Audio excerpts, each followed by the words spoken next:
الرجیم بسم اللہ الرحمن الرحیم الحمدللہ رب العالمین والصلاة والسلام علی اشرف الانبیاء والمرسلین واہل بیتہ الطیبین الطاہرین المعصومین اما بعد فقد قال اللہ تبارک وتعالی فی کتابہ المبین وہو اصدق القائلین اعوذ باللہ من الشیطان الرجیم بسم اللہ الرحمن الرحیم ان الدین عند اللہ الاسلام صدق اللہ العلی العظیم۔ خالق کائنات اور مالک موجودات کے فرمان واجب الاحترام کا محاصل اور ترجمہ یہ ہے کہ خالق کائنات اعلان فرما رہا ہے کہ تمام ادیان عالم میں سے اور عالمی ملل و مذاہب میں سے جو دین خالق اکبر کا پسندیدہ دین ہے اور اس کی نگاہ قدرت میں قابل قبول دین ہے اور نجات دارین دین و دنیا کی کامیابی اور کامرانی کا ضامن اور کفیل دین ہے، اس کا نام دین اسلام ہے۔ الحمدللہ الذی رزقنا نعمت الاسلام۔ ہم اللہ کی لاکھ حمد و ثنا کرتے ہیں کہ جس نے ہمیں دولت اسلام سے مالا مال فرمایا اور ہوا سماکم المسلمین، اور اس نے ہمارا نام مسلمان رکھا۔ دعا ہے کہ خالق کائنات ہمیں مسلمان بن کر صحیح معنوں میں مسلمان بن کر جینے، زندہ رہنے اور پھر اسلام کی موت مرنے کی سعادت عطا فرمائے، اور ہمارا حشر نشر حقیقی مسلمانوں کے زمرے میں فرمائے، جیسا کہ جناب یوسف نبی ابن نبی نے بارگاہ رب العزت میں عرض کیا تھا کہ رب توفنی مسلمن والحقنی بالصالحین، اے اللہ میری وفات اسلام پر فرما اور میرا حشر نشر اپنے نیک بندوں کے ساتھ فرما۔ تو الحمدللہ ساری کائنات کی بے شمار نعمتیں ایک طرف اور نعمت اسلام دوسری طرف، پوری کائنات کی نعمتیں مل کر بھی اس نعمت عظمیٰ اور اس محبت کبریٰ کی برابری نہیں کر سکتی۔ اسلام ہے تو سب کچھ ہے، ایمان ہے تو سب کچھ ہے، لیکن اگر اسلام نہیں، ایمان نہیں، پھر جائیداد بھی بیکار، اولاد بھی بیکار، زندگی بھی بیکار، مال و منال بھی بیکار، دنیا کا جاہ و جلال بھی بیکار۔ اللہ ہمیں توفیق عطا فرمائے کہ جس طرح نام کے مسلمان ہیں ہم کام کے مسلمان بھی بن جائیں، تاکہ ہمیں یہ کہنا نہ پڑے ہم مسلمان ہیں، ہمارا عمل بتائے، ہمارا کردار بتائے، ہمارے اخلاق و اطوار بتائیں، ہمارے لیل و نہار بتائیں، ہمارے حالات بتائیں، ہمارے صفات بتائیں، ہمارے علمی و عملی کمالات بتائیں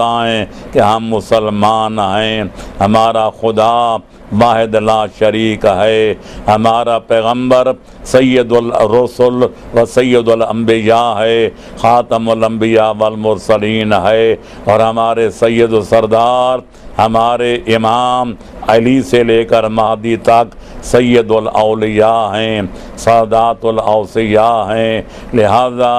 اور ہم اللہ کو عادل مانتے ہیں، قیامت کو برحق جانتے ہیں، واجبات شریعت کو بجا لاتے ہیں، محرمات الہیہ سے دامن کو بچاتے ہیں، تاکہ جب ہم کہیں کہ ہمارے خدا جیسا خدا کوئی نہیں، خدا بھی فرمائے میرے بندوں جیسا بندہ کوئی نہیں، ہم کہیں ہمارے نبی جیسا نبی کوئی نہیں، اللہ کرے ہم اس قابل بن جائیں کہ سردار انبیاء فرمائیں، سرور انبیاء فرمائیں میری امت جیسی امت کوئی نہیں، ہم کہیں علی جیسا امام کوئی نہیں، علی جیسا ولی کوئی نہیں، علی ولی بھی فرمائیں میرے جیسا امام کوئی نہیں تو تمہارے جیسا شریف غلام بھی کوئی نہیں۔ انشاءاللہ اگر ایسا ہوا ہم دین و دنیا میں کامیاب ہو جائیں گے اور دین اسلام کی نشر و اشاعت میں برابر کے حصہ دار بھی بن جائیں گے، اور قیامت والے دن سرکار محمد و آل محمد علیہ الصلاۃ والسلام کی شفاعت اور سفارش کے حقدار بھی بن جائیں گے۔ تو میرے دوستو، میرے عزیزو اور میرے بزرگوں، سلسلہ کلام عقائد اسلامی میں سے آخری عقیدے کے بارے میں جاری تھا کہ پیغمبر اکرم کے بعد جیسا کہ گزشتہ پروگراموں میں واضح کیا جا چکا دلائل عقلیہ سے، دلائل قرآنیہ سے، دلائل حدیثیہ سے، کہ ہمارے پیغمبر اکرم کے بعد جب رسالت ختم ہو گئی، رسالت نبوت ختم ہو گئی اور دروازہ نبوت بند ہو گیا، دروازہ رسالت پہ تالا لگ گیا، تو خالق کائنات نے ایک اور محکمے کا افتتاح کیا جس کو محکمہ ولایت بھی کہتے ہیں، خلافت بھی کہتے ہیں، وصایت بھی کہتے ہیں، وراثت بھی کہتے ہیں، نبی کی قائم مقامی بھی کہتے ہیں، اور اس کو عہدہ امامت بھی کہتے ہیں۔ عباراتنا شتیٰ وحسنک واحد وکل الی ذاک الجمال یشیر۔ ہمارے عبارات الگ الگ ہیں، اشارات الگ الگ ہیں، الفاظ الگ الگ ہیں، پر سب کا مفہوم ایک ہے، سب کا مطلب ایک ہے، سب کا مقصد ایک ہے، سب کا ہدف ایک ہے، سب کی غرض ایک ہے، سب کی غایت ایک ہے کہ پیغمبر اکرم کے بعد صلی اللہ علیہ وآلہ وسلم ان کی مسند کے وارث، ان کے قائم مقام، ان کے جانشین، ان کے دین کے ناشر، ان کے دین کے محافظ، ان کے دین کے ناصر، علی سے لے کر مہدی تک 12 امام ہیں، 12 جانشین ہیں۔ یہ پیغمبر اکرم کی وفات سے لے کر سلسلہ شروع ہوتا ہے اور قیامت تک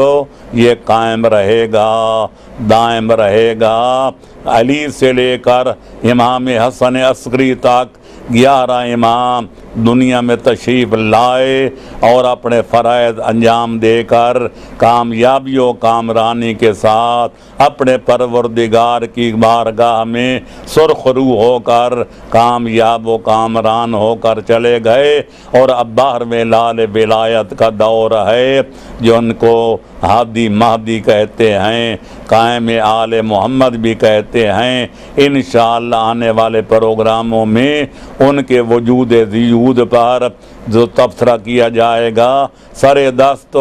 ائمہ اثنا عشر کے امامت پر، خلافت پر، ولایت پر بحمد اللہ بقدر ضرورت زمان و مکان آیات الہیہ بھی پیش کی جا چکی ہیں، روایات بھی پیش کی جا چکی ہیں، عقلی دلائل بھی پیش کیے جا چکے ہیں، لیکن آج ایک اور زاویہ نگاہ سے میں چاہتا ہوں اس سلسلے کو ختم کیا جائے اور اہل انصاف کے سامنے ایک اور عنوان سے مسئلہ خلافت و امامت کو پیش کرنے کی سعادت حاصل کی جائے۔ مجھے یقین ہے اگر ٹھنڈے دل و دماغ کے ساتھ میرے معروضات پر غور کیا گیا، تعصب کی عینک اتار کر اگر حقائق کا جائزہ لیا گیا،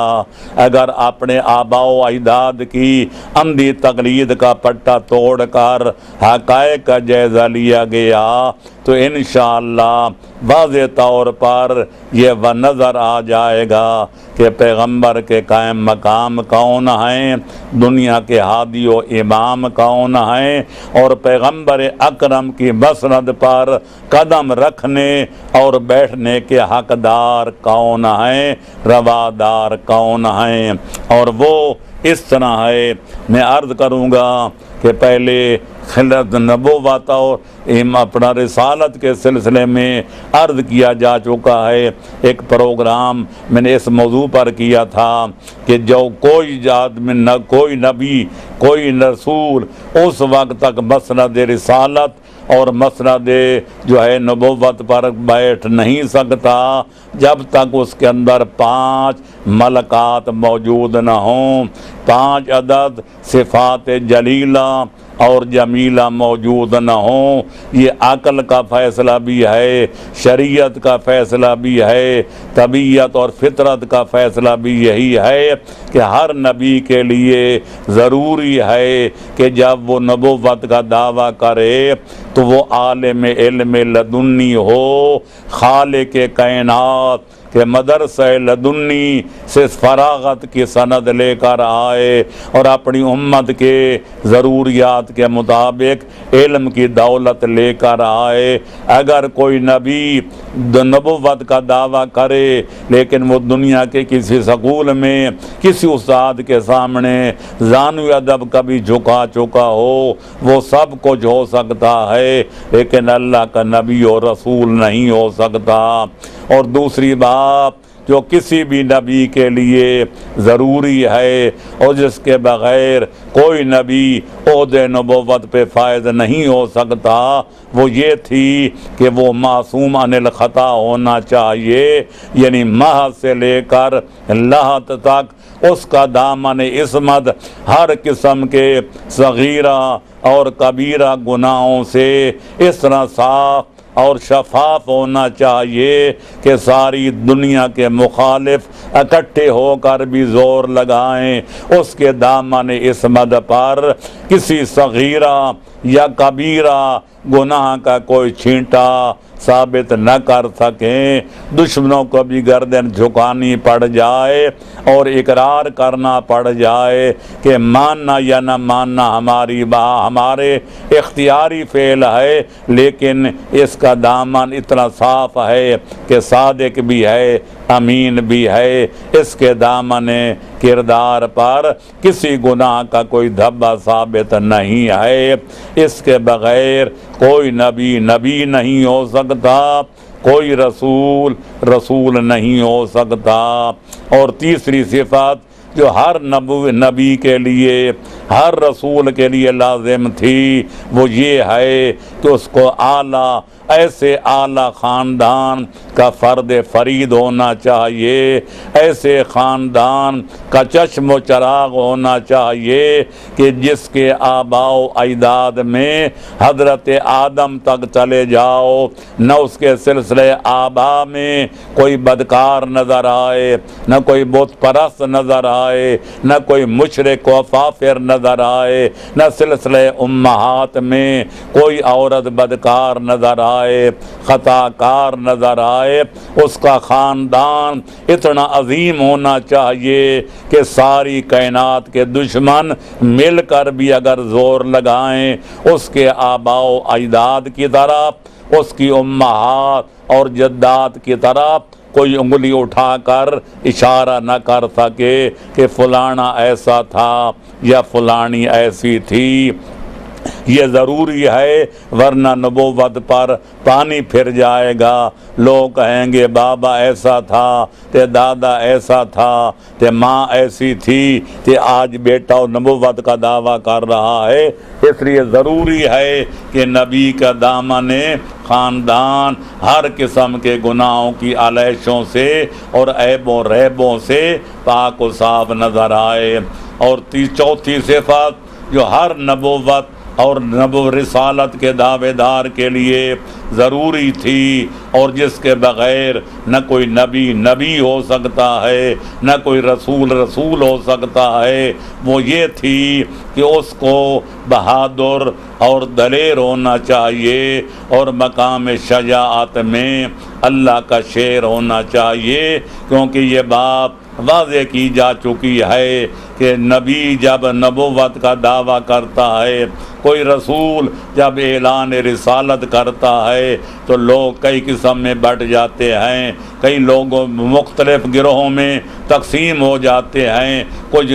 اقل قلیل ایسے ہوتے ہیں جو کلمہ پڑھ کے تصدیق نبوت و رسالت کرتے ہیں، اکثریت ان لوگوں کی ہوتی ہے جو نبی کا مذاق اڑاتے ہیں، انکار پہ تل جاتے ہیں، ان کو اذیت پہنچاتے ہیں۔ اور پھر منکرین کی دو قسمیں ہوتی ہیں، کچھ صرف وہ ہیں جو خود کلمہ نہیں پڑھتے لیکن کسی پڑھنے والے کو روکتے نہیں، اور کچھ ایسے بدبخت ہوتے ہیں جو خود بھی کلمہ نہیں پڑھتے، اقرار بھی نہیں کرتے اور دوسروں کو بھی نہیں کرنے دیتے، ان پر تشدد کرتے ہیں، ان پر سختی کرتے ہیں، ان کو عذاب و عقاب کے شکنجوں میں کستے ہیں۔ تو لہٰذا بعض اوقات ایسا بھی ہوتا ہے کہ نبی اور رسول کی زندگی کی کے چراغ کو بجھانے کے لیے وہ میدان میں نکل آتے ہیں۔ تو لہٰذا عقل کا فیصلہ یہ ہے کہ نبی اور رسول کو ایسا بہادر اور ایسا دلیر ہونا چاہیے کہ اگر ساری دنیا کے مخالف میدان میں نکل آئیں اور اس کو مارنا چاہیں، اس کو بھگانا چاہیں، تو وہ اس کا ہر قدم آگے بڑھتا ہوا نظر آئے، کبھی دشمن کو پیٹھ دکھا کر میدان کو چھوڑتا ہوا بھاگتا ہوا نظر نہ آئے۔ اگر ایسا ہو تو پھر مخالفین کو یہ کہنے کا موقع مل جائے گا کہ جس دعوے دار نبوت کو، جس مدعی رسالت کو اپنے دین و ایمان سے جان زیادہ پیاری ہے، یہ سب کچھ ہو سکتا ہے پر اللہ کا بنایا ہوا نبی و رسول نہیں ہو سکتا۔ اس لیے عقل کا فیصلہ یہ ہے، اور یہی تاریخ بتاتی ہے کہ آدم سے لے کر خاتم تک کبھی کسی نبی نے، کسی رسول نے مخالفوں سے گھبرا کر نہ میدان کو چھوڑا ہے، نہ جدال و قتال سے پیٹھ پھیری ہے، نہ دشمن کو کبھی پیٹھ دکھائی ہے۔ لہذا نبی کے لیے ضروری ہے وہ بہادر اور دلیر ہو۔ اور پانچویں صفت، جس کے بغیر کوئی نبی نہیں ہو سکتا، کوئی رسول رسالت کے عہدے پر فائز نہیں ہو سکتا، وہ یہ ہے کہ نبی کے پاس کوئی سند ہونی چاہیے، کوئی جو ہے دستاویز ہونی چاہیے جو دلالت کرے یہ خدا کا بنایا ہوا ہے، یہ لوگوں کا منتخب کردہ نہیں ہے، یہ جھوٹا دعوے دار نہیں، یہ راست باز ہے، راست گو ہے، اپنے دعوے میں سچا ہے۔ اسی سند کا نام، اسی دستاویز کا نام شریعت کی زبان میں معجزہ ہے۔ معجزے کے معنی ہیں عاجز کرنے والا، یعنی خالق کائنات جب کسی کو نبوت کے عہدے پہ ممتاز فرماتا ہے تو اس کو خالق کائنات یہ قوت عطا کرتا ہے، اس کی دعا میں یہ اثر رکھتا ہے، اس کی دعا کو اس طرح قبول کرتا ہے کہ جو خالق کائنات کی بارگاہ میں استدعا کر دے، خالق اکبر اس کی دعا پر، اس کی استدعا پر وہ کام ظاہر کر دیتا ہے جس کا مثل لانے سے ساری دنیا عاجز نظر آتی ہے۔ مثال کے طور پر حضرت موسیٰ کے دور میں جادو کا بڑا چرچا تھا، جادوگر بڑے بڑے کرشمے دکھاتے تھے، لیکن حضرت موسیٰ کو خالق اکبر نے عصا والا وہ معجزہ عطا فرمایا کہ سارے جادوگروں کی رسیوں کو نگل گیا اور ڈکار بھی نہیں لیا۔ حضرت عیسیٰ کے دور میں لوگوں میں بڑا طب کا زور تھا، لوگ بڑے بڑے مایوس العلاج بیماروں کو صحت دے دیتے تھے، لیکن موت کا کسی کے پاس علاج نہیں تھا۔ تو خالق کائنات نے حضرت عیسیٰ کو یہ معجزہ عطا فرمایا کہ جس میت پر کھڑے ہو کر خالق کائنات کی بارگاہ میں دعا کرتے تھے تو خالق سینکڑوں سال کے مردے کو ان کی دعا پر زندہ کر دیتا تھا۔ لہذا پیغمبر اکرم صلی اللہ علیہ وسلم کے دور میں فصاحت اور بلاغت کا بڑا دور تھا۔ عرب اپنے مقابلے میں ساری دنیا کو عجم کہتے تھے، گنگا کہتے تھے، جانور سمجھتے تھے، لیکن خالق کائنات نے پیغمبر اکرم کو وہ معجزہ خالدہ عطا فرمایا، وہ قرآن جو فصاحت و بلاغت کا وہ محور ہے، وہ مرکز ہے، وہ مجموعہ ہے کہ جس نے دنیا کو چیلنج کیا، اگر تمہیں قرآن کے اللہ کا کلام ہونے میں شک ہے تو اس جیسا قرآن لاؤ، اس جیسی کتاب لاؤ۔ کئی سالوں کا انتظار کیا گیا، جب قرآن کا مثل نہ لا سکے تو خالق اکبر نے دعوے نرمی فرمائی کہ فاتو بعشر صور من مثلہ مفتریات، کہ 10 صورتیں بنا کر لاؤ۔ پھر کئی سالوں تک انتظار کیا گیا، جب قرآن کی 10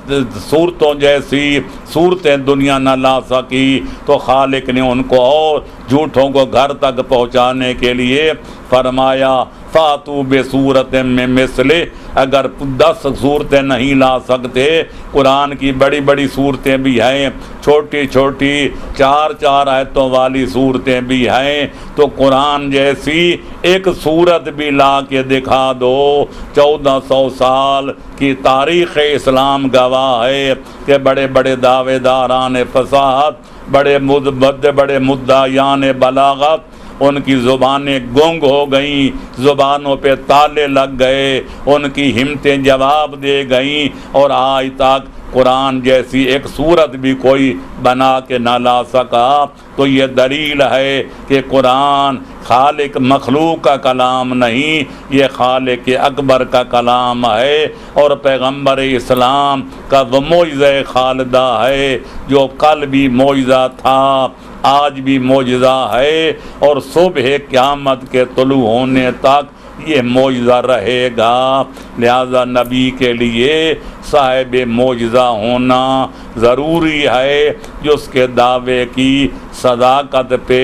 دلالت کرے اور یہ بتائے کہ یہ بندوں کا منتخب کردہ نہیں، خانہ ساز نبی نہیں، بلکہ خالق کائنات کا بنایا ہوا نبی ہے، دنیا کا ہادی اور رہنما ہے، دنیا کا پیشوا و مقتدا ہے۔ تو لہذا جب ہر نبی کے لیے یہ 5 صفات ضروری ہیں تو میں عرض کروں گا دل اہل انصاف سے انصاف طلب ہے۔ اب نبی کی مسند پر وہ بیٹھے گا جو ان 5 صفات کا مالک نظر آئے، ان 5 کمالات کا حامل نظر آئے، علم کو دیکھا جائے تو علم عالم علم لدنی نظر آئے، عصمت کو دیکھا جائے تو عصمت کبریٰ کا تاجدار نظر آئے، خاندان کو دیکھا جائے تو پیغمبر اکرم کی طرح دنیا کے اعلیٰ خاندان کا چشم و چراغ نظر آئے، اگر اس کے بہادری کو دیکھا جائے تو شیر کردگار نظر آئے، معجزات کو دیکھا جائے تو ہزاروں معجزات کا حامل نظر آئے، ہم ایسے کو امام مانیں گے، پیغمبر کا قائم مقام مانیں گے، ان کی مسند کا وارث جانیں گے، اور ہمارا دعویٰ ہے کہ پیغمبر اسلام کے بعد پورے عالم اسلام میں ان صفات کا مالک، ان کمالات کا مالک پیغمبر اکرم کے ان صفات و جلال و جمال کا حامل سوائے علی اور اولاد علی کے پورے عالم امکان میں کوئی اور نہیں ہے۔ لہذا ماننا پڑے گا کہ پیغمبر اکرم کے قائم مقام ہیں تو علی اور اولاد علی ہیں، اگر پیغمبر اکرم کے جانشین ہیں تو علی اور اولاد علی ہیں، اگر پیغمبر کے دین کے ناشر و ناصر ہیں، محامی والی و مددگار ہیں تو علی اور اولاد علی ہیں۔ اگر خالق اکبر کے منتخب کردہ پیغمبر کے قائم مقام اور دنیا کے ہادی و امام ہیں تو علی اور اولاد علی ہیں۔ ہم اللہ کا لاکھ لاکھ شکر ادا کرتے ہیں۔ میں ذرا مزید گفتگو ابھی کروں گا اور ثابت کروں گا کہ علی اور اولاد علی کے سوا ان 5 صفات کا مالک کوئی اور نظر نہیں آتا۔ یا دنیا اور ہستیوں کو ثابت کرے کہ ان صفات کے 5 کا کوئی اور بھی حامل ہے، کوئی اور بھی مالک ہے، اور اگر دنیا ثابت نہ کر سکے تو پھر ماننا پڑے گا، تعصب کا دامن چھوڑنا پڑے گا، انصاف کا دامن تھامنا پڑے گا اور ماننا پڑے گا کہ پیغمبر اکرم کے بعد ان کے قائم مقام علی اور اولاد علی ہیں۔ پیغمبر اکرم کے بعد ان کی مسند کے وارث علی اور اولاد علی ہیں، اور اگر ہادی و رہنما ہیں اور دین و دنیا کے شہنشاہ ہیں تو علی اور اولاد علی علیہم السلام ہیں۔ کہ اگر انصاف کا دامن تھاما جائے، بے لاگ نگاہوں سے دیکھا جائے تو پیغمبر اکرم صلی اللہ علیہ وآلہ وسلم کے بعد ان 5 صفات و کمالات کا مالک میں کہتا ہوں قیامت تک اگر دنیا تعصب کا دامن چھوڑ کر، انصاف کا دامن تھام کر، بزرگوں کی اندھی تقلید کا دامن توڑ کر اگر لوگ اللہ کا قرآن پڑھیں گے، پیغمبر خاتم کا فرمان پڑھیں گے تو ان کو ماننا پڑ جائے گا کہ نبوت والی ان 5 صفات و علامات کے مالک اگر پیغمبر اسلام صلی اللہ علیہ وسلم کے بعد کوئی ہستیاں نظر آتی ہیں تو وہ علی اور اولاد علی ہیں۔ جہاں تک علم لدنی کا تعلق ہے تو میں دعوے سے کہہ سکتا ہوں جس طرح آج تک دنیا کی کوئی طاقت یہ ثابت نہیں کر سکی کہ پیغمبر اکرم صلی اللہ علیہ وآلہ وسلم نے کسی دنیا کے معلم سے کوئی پڑھا ہو یا دنیا کے کسی سکول میں داخلہ لیا ہو، بلکہ الرحمن علم القرآن، خالق اکبر ان کا معلم ہے، اسی نے قرآن پڑھایا، اسی نے پیغمبر اکرم کو رسول بنایا اور کائنات کا ہادی اور رہبر بنا کر، رحمت للعالمین بنا کر، نذیر للعالمین بنا کر، بشیر للعالمین بنا کر بھیجا۔ تو لہذا اسی طرح ہم تاریخ کی روشنی میں جب دیکھتے ہیں تو حیدر کرار سے لے کر مہدی دوران تک کائنات کی کوئی تاریخ نہیں بتاتی، کوئی کتاب نہیں بتاتی، کوئی دشمن دوست گواہی نہیں دیتا کہ علی سے لے کر مہدی تک ان 12 اماموں میں دنیا کے کسی مدرسے میں داخلہ لیا ہو یا کسی سکول میں تعلیم حاصل کی ہو یا کسی معلم سے کوئی سبق پڑھا ہو۔ لہذا جس طرح پیغمبر اکرم کا معلم رب العالمین تھا، علی سے لے کر مہدی دوران تک ان 12 اماموں کا معلم بھی خالق یزدان نظر آتا ہے، یا پھر پیغمبر اسلام صلی اللہ علیہ وآلہ وسلم ان کے مربی و مؤدب نظر آتے ہیں۔ کائنات کی کوئی اور طاقت کا دنیا نام نہیں بتا سکتی کہ جس کے سامنے علی سے لے کر مہدی دوران تک کسی امام نے زانوی ادب طے کیا ہو یا کسی استاد سے ایک حرف بھی پڑھا ہو۔ لہذا پتہ چلا کہ صفت علم میں پیغمبر اکرم کے قائم مقام ہیں تو علی سے لے کر مہدی تک 12 امام ہیں۔ اور جہاں تک عصمت کا تعلق ہے، جس طرح پیغمبر اکرم کی عصمت اس قدر واضح ہے، اس قدر ظاہر ہے کہ 1400 سال گزر گئے، 15ویں صدی کا 33واں سال جا رہا ہے، آج تک لاکھوں کروڑوں دشمنان اسلام، دشمنان پیغمبر اسلام ایڑی چوٹی کا زور لگا لگا کے حرف غلط کی طرح صف ہستی سے مٹ گئے، اور آج ہم سر افتخار بلند کر کے یہ کہہ سکتے ہیں کہ کوئی بڑے سے بڑا دشمن، پیغمبر اکرم کے خون کا پیاسا دشمن، کوئی کمینے سے کمینہ دشمن پیغمبر اکرم کی چادر عصمت پر کسی گناہ صغیرہ کا بھی دھبا ثابت نہ کر سکا۔ اور یہ وہ معجزہ ہے جو پیغمبر اکرم نے خود اپنے کردار کے بارے میں کائنات کے سامنے پیش کیا تھا کہ فرمایا لَقَدْ لَبِثْتُ فِيكُمْ عُمُرًا مِّن قَبْلِهِ أَفَلَا تَعْقِلُونَ، اے مجھے نبی نہ ماننے والو، میں زندگی کی 40 بہاریں تمہارے درمیان گزار چکا ہوں، اب بھی عقل سے کام نہیں لیتے؟ یہ تو میری سیرت میں، میرے کردار میں، میری روش و رفتار میں کسی گناہ کا کوئی دھبا ثابت کرو، اور اگر میرے کردار میں 40 سال تک تم نے کوئی عیب نہیں دیکھا، کوئی ریب نہیں دیکھا، کوئی نقص نہیں دیکھا، کوئی کمی نہیں دیکھی، تو یک جب میں نے رسالت کا دعویٰ کیا تو سادے کی جگہ معاذ اللہ کاذب بن گیا، امین کی جگہ خائن بن گیا۔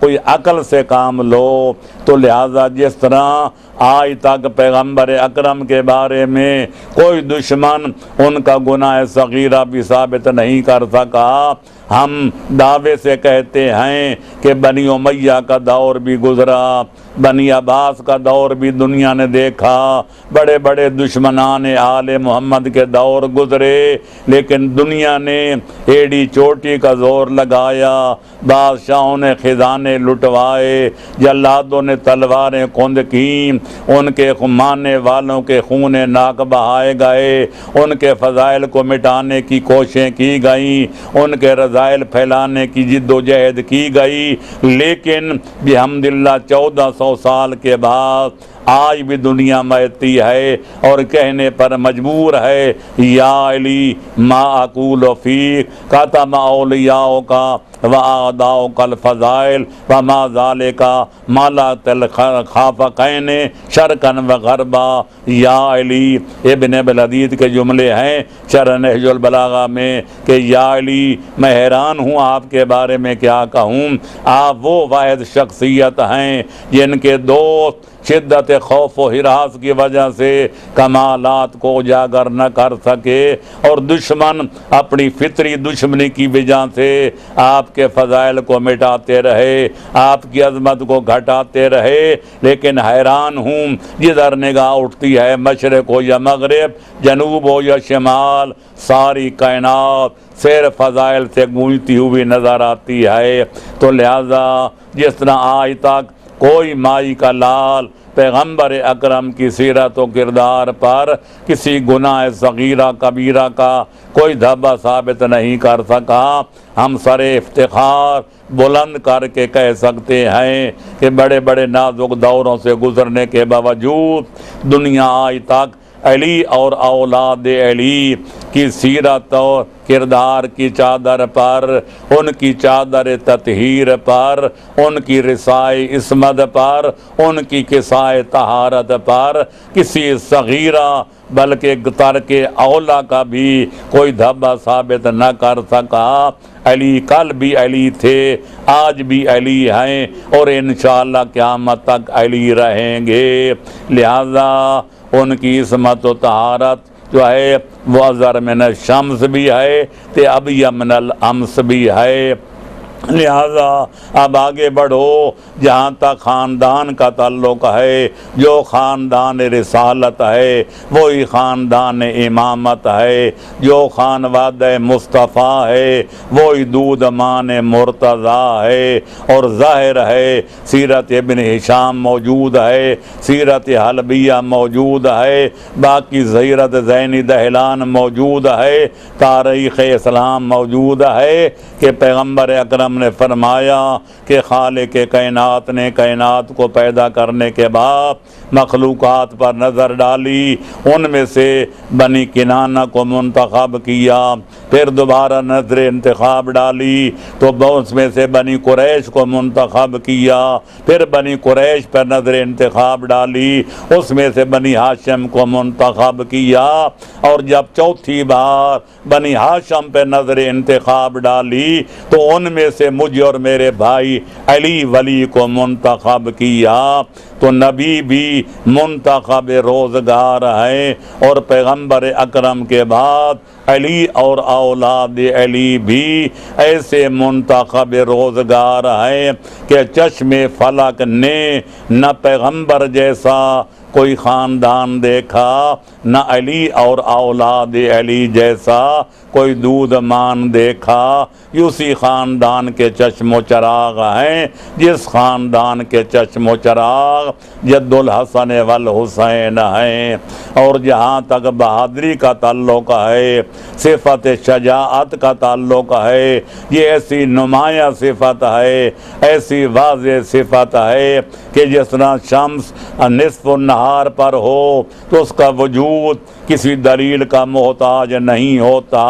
حیدر کرار کی شجاعت بھی، شہامت بھی، شجاعت بھی کسی دلیل و برہان کی محتاج نہیں ہے۔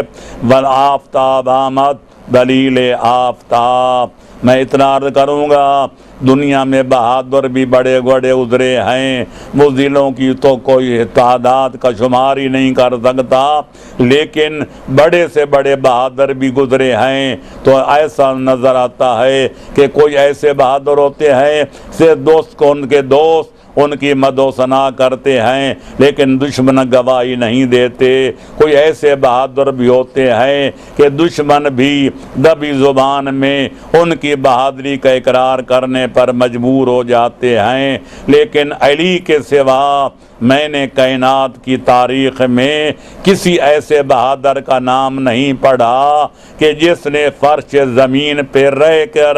ایسی شجاعت کے جوہر بکھیرے ہوں اور ایسی خدا داد شجاعت کے جوہر دکھائے ہوں کہ آسمان کے قدسی آسمان کی بلندیوں کو چھوڑ کر تسبیح و تقدیس کا سلسلہ توڑ کر زمین کے فرش پہ آ کر جس نے ترانے پڑے ہوں کہ لا فتح الا علی، لا سیف الا ذوالفقار، یا حیدر کرار، آپ کی شجاعت نے، آپ کی شہامت نے، آپ کی بہادری نے دنیا پر واضح کر دیا،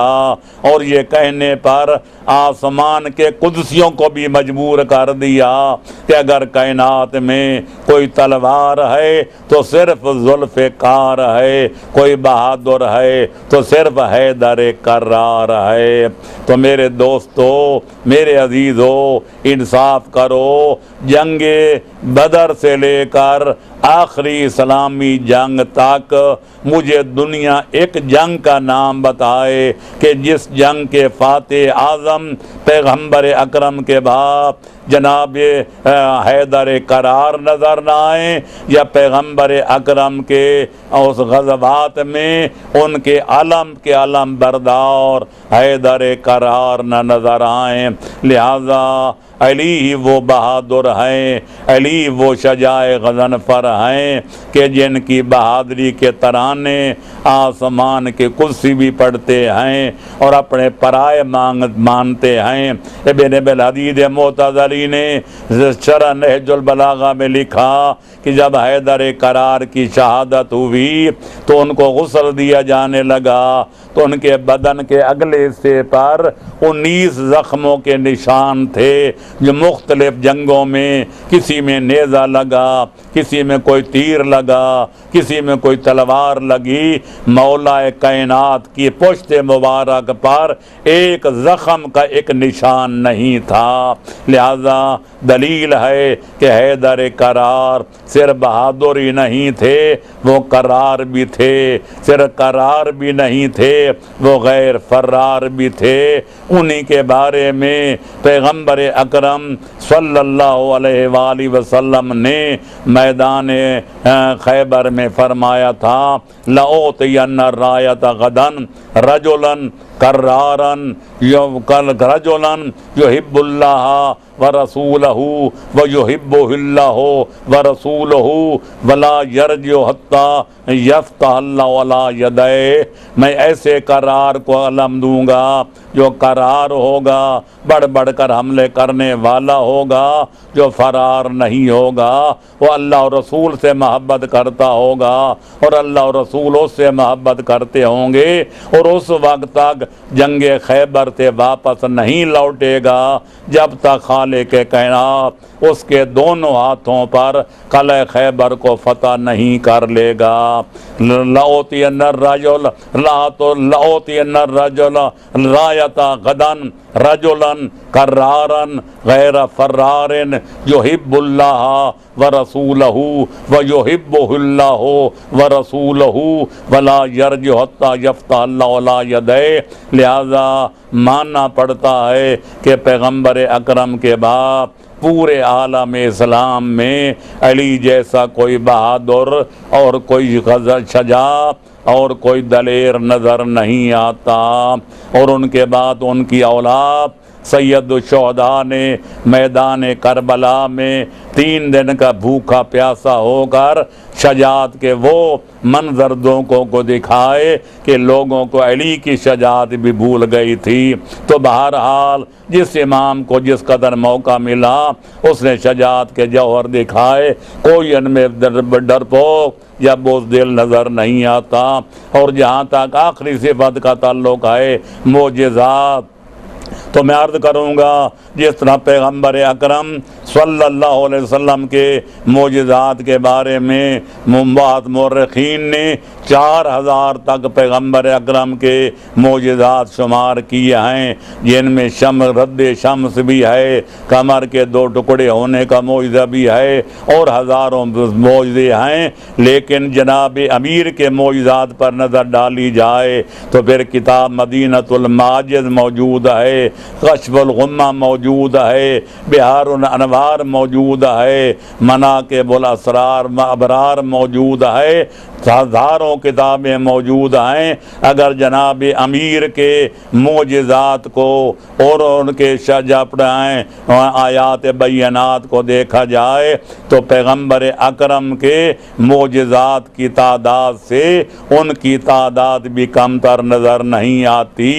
لہذا حیدر کرار اور ان کی اطراط اطہار کا صاحب معجزہ ہونا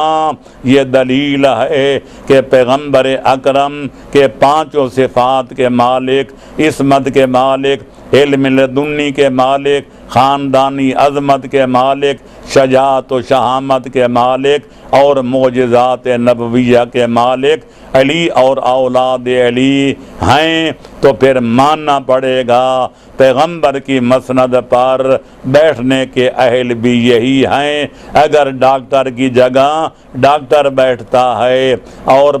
فوجی جنرل کی جگہ کوئی جنرل پر کرتا ہے، اگر وکیل کی کمی وکیل پوری کرتا ہے، عالم کی مسند پہ عالم بیٹھتا ہے، تو پھر نبی کی مسند پر بھی وہ علی ولی بیٹھیں گے جو نبوت کے کمالات کائنہ بردار نظر آتے ہیں، جو صفات نبویہ کے مالک و مختار نظر آتے ہیں۔ ادھر پیغمبر کے کمالات کو دیکھا جائے، ادھر علی ولی کے صفات و کمالات دیکھا جائے تو پھر علی علی نظر آتے ہیں، ولی ولی نظر آتے ہیں۔ بقول شاعر خدا ان کو نفس مصطفیٰ کہتا ہے، پیغمبر دین و دنیا میں بھائی کہتے ہیں۔ عزیز لکھنوی قلم اٹھاتا ہے، کہتے علی ہے نفس مصطفیٰ، وہی سب اس میں عادتیں، سپہر تھر تھر آ گیا دکھائیں وہ شجاعتیں،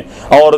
تنے ابو تراب سے ہاں زمین جگمگا اٹھی، وہ دل سے کی عبادتیں، تنے ابو تراب سے چمک رہی تھی آیتیں، رکوع میں، سجود میں، قیام میں، قعود میں۔ لہذا اگر تعصب کی اینک اتار کا دیکھا جائے تو علی ولی اور اولاد علی کا پیغمبر اکرم کی صفات کا آئینہ بردار ہونا، ان کے کمالات کا مالک و مختار ہونا، یہ دلیل ہے کہ پیغمبر کے قائم مقام ہیں تو علی اور اولاد علی ہیں۔ پیغمبر کے بعد کائنات کی ہادی و امام ہیں تو علی اور اولاد علی ہیں۔ پیغمبر کے بعد اگر جن کی اتباع موجب نجات ہے تو وہ علی اور اولاد علی ہیں۔ جن کی محبت جنت کا پروانہ ہے وہ علی اور اولاد علی ہیں۔ اور دین و دنیا کے شہنشاہ ہیں تو علی اور اولاد علی ہیں۔ محبوب کبریا ہیں تو علی اور اولاد علی ہیں۔ اور محبوب رسول ثقلین ہیں تو علی اور اولاد علی ہے۔ اللہم صلی علی محمد و آل محمد۔ ہم اللہ کی حمد و ثنا کرتے ہیں کہ جس نے اپنی توحید کے ساتھ پیغمبر اکرم کی رسالت کی اور علی اور اولاد علی کی ولایت کی دولت سے ہمیں نوازا ہے۔ علی ذالک نحیا وعلی ذالک نموت وعلی ذالک نحشر یوم القیامت انشاءاللہ العزیز بحق النبی و اہل بیت المعصومین۔ اللہم صلی علی محمد۔